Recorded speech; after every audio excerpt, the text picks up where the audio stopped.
Everyone, welcome to my YouTube channel. ఈరోజు మనం కారక్ చాలా ఈజీగా మనం ఈ టాపిక్ అయితే ఫాస్ట్గా కంప్లీట్ చేసుకుందాం. Let's start. ఈ టాపిక్ నుంచి ఖచ్చితంగా మనకి డిఎస్సిలో కానీ టెట్లో కానీ ఎక్కువ వస్తూ ఉంటుంది. మరి ఇంకెందుకు ఆలస్యం, నా ఈ షార్ట్ ట్రిక్తో మీ కారక్ అనే టాపిక్ని ఈజీగా ఫైండ్ అవుట్ చేసి ఆన్సర్ చేసేయగలరు మీరు. राम ने रावण को बाण से सीता के लिए रथ से उतरकर विभूषण की सहायता से युद्ध में मारा. रावण ने बोला, अरे हे राम. రాముణ్ణి మనం ట్రిక్లో ఉపయోగించుకుందాం.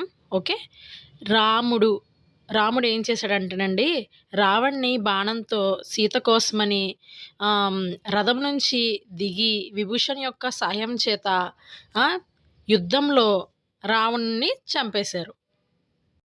అప్పుడు రావణుడు అన్నాడు, హే రామ్ అని రావణుడు చెప్పాడు.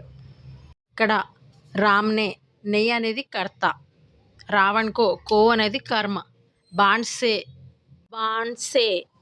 సే అనేది కరణ్, సీతా కే లియే అనేది సంప్రదాన్, రథ్ సే ఉతర్కర్ సే అనేది ఆపాదాన్, విభూషణ్ కి సహాయతా సే కి అనేది సహయోగ్ లేదా సాధన్, యుద్ధ్ మే మారా మే అనేది అధికరణ్, రావణ్ నే బోలా అరే హే రామ్, అరే హే అనేవి సంబోధన్.